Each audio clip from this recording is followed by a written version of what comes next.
आज से MP police constable के फॉर्म अप्लाई होने स्टार्ट हो गए हैं। तो आप ऐसे कैसे अप्लाई कर सकते हैं, आज की इस वीडियो में बात करेंगे। उससे पहले आप सभी ने यार हमारे यूट्यूब चैनल को सब्सक्राइब नहीं किया है तो रेड करके सब्सक्राइब बटन को दबाकर हमारे चैनल को सब्सक्राइब कर दीजिए, क्योंकि हम जब भी आते हैं न्यू जानकारी के साथ आते हैं। तो आपको ऑनलाइन आवेदन अप्लाई करने के लिए आपको इसकी सरकारी वेबसाइट की उस पर चले जाना है। तो आपको सिंपली इसके लिए लिखा होगा ऑनलाइन आवेदन ऑनलाइन के लिए आपको सिंपली इस लिंक पर यहाँ पर क्लिक कर देना है। जैसे ही आप इस पर क्लिक करेंगे तो न्यू पेज ओपन हो जाएगा। कुछ आपको इस तरीके से आ जाएगा। प्रोफेशनल एग्जाम बोर्ड के अंतर्गत एक एग्जाम करवाया या टेस्ट के लिए आवेदन के लिए आपको यहाँ पर सिंपली एक टिक मार्क कर देना है। इसकी सारी जानकारी पढ़ने के बाद आपको सिंपली इसके लिए आगे बढ़ना है। इसके लिए आपको क्यूज के माध्यम से भरेंगे तो आपको 20 रुपये लगेंगी, और आप सिंपली अगर ऑनलाइन माध्यम से और भरेंगे तो आपको 60 रुपये पे करना पड़ेगा। तो आपको इसको सिंपली इस तरीके से ओके कर दें। आपका नया इंटरफेस इस तरीके से आ जाएगा। इस पे आपको सामान्यतः आवेदन क्रमांक डालना है। जो आपने अगर पहले से पंजीयन करवा लिया है तो यहाँ पर आपको जो आवेदन क्रमांक मिला हुआ है सामान्यतः वो आपको यहाँ पर डाल देना है। यहाँ पर आपको अपनी डेट ऑफ बर्थ डाल देना है। यहाँ पर आपको ये कैप्चर कोड जो दिया गया है यहाँ पर फिल कर देना है, और सिंपली आपको यहाँ पर सत्यापन वाले इस आगे बढ़े इस सत्यापन वाले इस पर आपको क्लिक कर देना है। अगर आपने अपना जो प्रोफाइल नहीं बनाई हुई है तो आपको यहाँ पर प्रोफाइल रजिस्ट्रेशन इस पर आप सिंपली क्लिक कर देना है। जैसे ही आप इस पर क्लिक करेंगे नया पेज ओपन हो जाएगा, कुछ इस तरीके से आ जाएगा। तो यहाँ पर लिखा हुआ है अपने प्रोफाइल पंजीयन। तो आपको सिंपली अपना जो अगर आपने पहले से ही इसे प्रोफाइल पंजीयन करवा चुके हैं तो इस पे हाँ वाले ऑप्शन पे अगर आपको क्लिक कर देना है यहाँ पर सिंपली, तो आपको कुछ इस तरीके से आ जाएगा। तो यहाँ पर आपको सामान्यतः अपना आवेदन क्रमांक डालना है।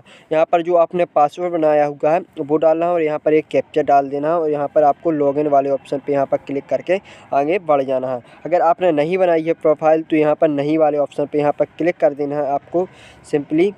जैसे ही आप नहीं वाले ऑप्शन पर क्लिक करेंगे तो आपको सिंपली आपको यहाँ पर अपना मोबाइल नंबर डालना है। यहाँ पर आपको अपनी जीमेल आईडी डालना है, और यहाँ पर आपको ये कैप्चर कोड डाल लेना है। ये सारी चीज़ डालने के बाद आपको सारी डिटेल डालने के बाद यहाँ पर आपसे पूछा जाएगा कि आपके पास आधार क्रमांक है, तो हाँ पर, और आप बायोमेट्रिक ओटीपी द्वारा आपको यहाँ पर कैप्चर डाल देना है। यहाँ पर आधार क्रमांक डाल देना है। तो आपको सिंपली यहाँ पर डाल देना है, एक कैप्चर कोड डाल देना है, और टिक मार्क करके यहाँ पर सिंपली यहाँ पर टिक मार्क कर देना है, और सिंपली ओटीपी पर आपको क्लिक कर देना है। जैसे ही आप ओटीपी पर क्लिक करेंगे तो आपके रजिस्टर्ड मोबाइल नंबर पर एक ओटीपी आएगा। कुछ इस तरीके से आपको ओटीपी डालने के बाद फॉर्म सबमिट हो जाएगा। ये आपका रजिस्ट्रेशन मोबाइल नंबर रजिस्टर्ड आवेदन क्रमांक है। यहाँ पर आवेदक का नाम डालना है, आवेदक का उपनाम, अगर आपको कोई उपनाम है तो आप यहाँ पर उपनाम डाल सकते हैं, नहीं तो NA करके लिख सकते हैं।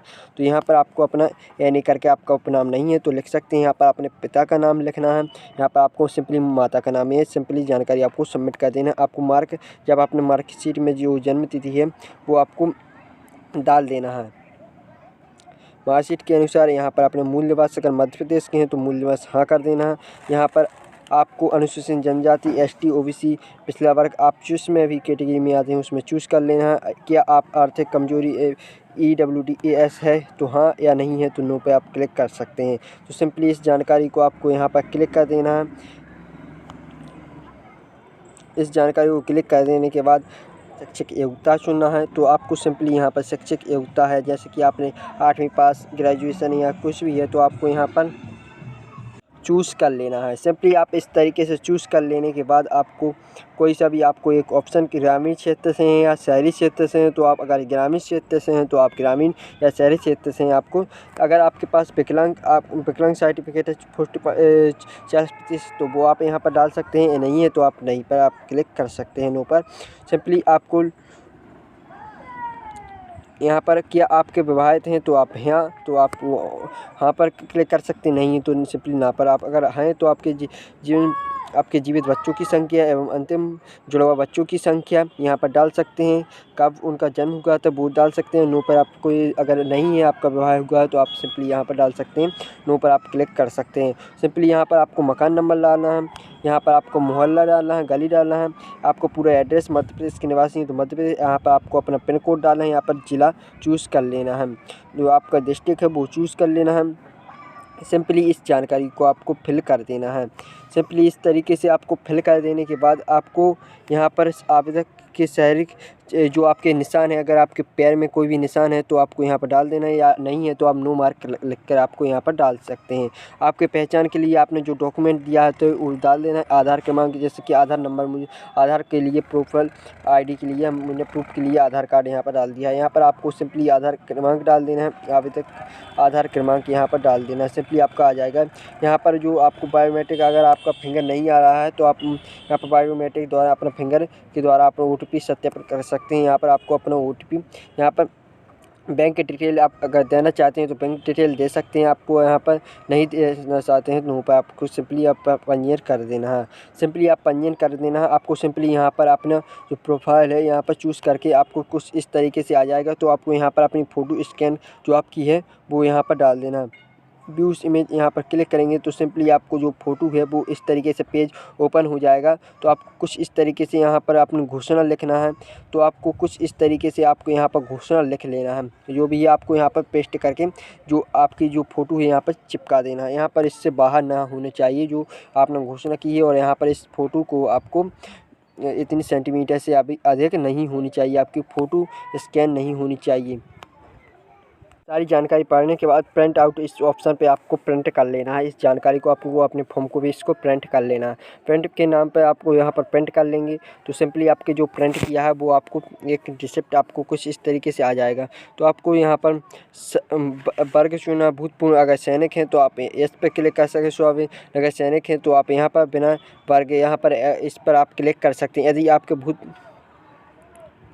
यदि आप भूतपूर्व सैनिक हैं, नहीं है तो आप बिना इस वर्ग पर आप से मध्य प्रदेश के स्थायी निवासी आयु सीमा में छूट के लिए आपको, यदि आप भूतपूर्व सैनिक हैं तो क्या आप निगम मंडल एवं संस्था के कर्मचारी हैं तो हैं तो यस, नहीं है तो नो पर आप क्लिक कर दीजिए। क्या आप मध्य प्रदेश शासन अनुसूचित कर्मचारी हैं तो यस पर, और नहीं है तो नो पर आप क्लिक कर दीजिए। क्या आप विधवा एवं सत्पाल है तो आप यहाँ पर, या नहीं है तो नो पर आप मध्य प्रदेश देश के आपके जिला गृह होम की आप यहाँ पर, क्या आप पुरस्कृत सम्मान निधि एक खिलाड़ी हैं, आपको अगर पुरस्कृत सम्मान निधि हैं तो आपको यहाँ पर चूज़ कर लेना। कुछ इस तरीके से आपका ये आ जाएगा। तो सिंपली आपको यहाँ पर अपनी जो शैक्षिक योग्यता है वो आपको यहाँ पर भरना। A+ A B C आपके जो भी है आपको यहाँ पर 10वीं प्लस आपने जो भी है तो आपको शैक्षिक योग्यता में आपको यहाँ पर चूज़ टिक मार्क कर देना है, और क्लिक हियर प्रिंट इस पर आपको क्लिक कर देना है। कुछ एक तरीके से 10वीं आपने जो कोई रोल नंबर, आप लोग को 10वीं का रोल नंबर डालना है, प्लस 12th का भी आपको रोल नंबर डालना है। परीक्षा किस वर्ष में आपने ये परीक्षा उत्तीर्ण की है वो डाल देना है। यहाँ पर आपको यहाँ पर अपना जो बोर्ड है वो यहाँ पर चूज़ कर देना है। आपको जो भी बोर्ड है, जैसे कि MP बोर्ड या कोई भी बोर्ड है जो आपकी मार्कशीट में डला होगा वो आपको यहाँ पर डाल देना है।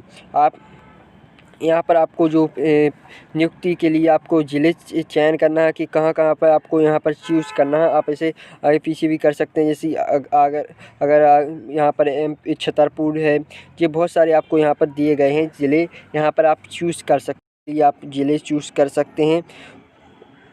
आप इस प्रकार से आप यहाँ पर चूज़ हो जाने के बाद आपको पंजीयन क्रमांक आपको डालना है। यहाँ पर आपको पंजीयन की संख्या डालना है। रोजगार का जो जीवित पंजीयन है वो आपको यहाँ पर चूज़ कर लेना, कहाँ से आपने करवाया है। आपको वो जीवित होना चाहिए, अभी का जब करवाया है वो आपको यहाँ पर डालना। आज से GD के लिए आपको यहाँ पर जो दी गई है आपकी रूल बुक में भी ये दी गई है। आप इसको अगर आपके इसके कैटेगरी में आते हैं तो तभी आप इसके अप्लाई कर सकते हैं। तो क्राइटेरिया एजुकेशन क्राइटेरिया में आते हैं तो तभी आप इसे आराम से पढ़ लेना है। यहाँ पर विकल्प में यहाँ पर आपको कर देना है चूज़। यहाँ पर क्या आप आवेदन पत्र के लिए यहाँ पर हाँ कर देना है, या आप ST OBC 10वीं में उच्च उत्तीर्ण है तो हाँ, और नहीं है तो ना पर आपको क्लिक कर देना है। तो यहाँ पर इस पर क्लिक कर देना है। यहाँ पर इस प्रकार से आप आवेदन की आयु सीमा में आपको 19 ईयर से आप 1 मंथ 26 डे आपको आवेदन की न्यूनतम श्रेणी यहाँ पर भोपाल चूज़ कर लेना। एग्ज़ाम शहर आप चूज़ कर सकते हैं कोई सा भी, और यहाँ पर सबमिट वाले ऑप्शन पे यहाँ पर क्लिक कर देना है। सबमिट पे यहाँ पर प्रिंट वाले यहाँ पर कर देंगे। आपका जब तक आपकी ये प्रोसेस पूरी नहीं होगी, जब तक आप अपनी इसकी पेमेंट पूरी नहीं करेंगे तो आप यहाँ से प्रिंट कर लेना है। अगर आप इसे जब तक आपने ये पूरी प्रोसेस फॉर्म अभी तक भरा नहीं है, जब तक आप इसकी पेमेंट नहीं करेंगे तो पेमेंट यहाँ पे इस पर आप debit card, credit card, UPI wallet के माध्यम से आप यहाँ पर पेमेंट कर सकते हैं। इस प्रकार से आप ये MP पुलिस कांस्टेबल का फॉर्म भर सकते हैं। उम्मीद करता हूँ आपको हमारी वीडियो पसंद आई होगी। इस वीडियो को ज़्यादा से ज़्यादा लोगों के साथ शेयर कीजिए।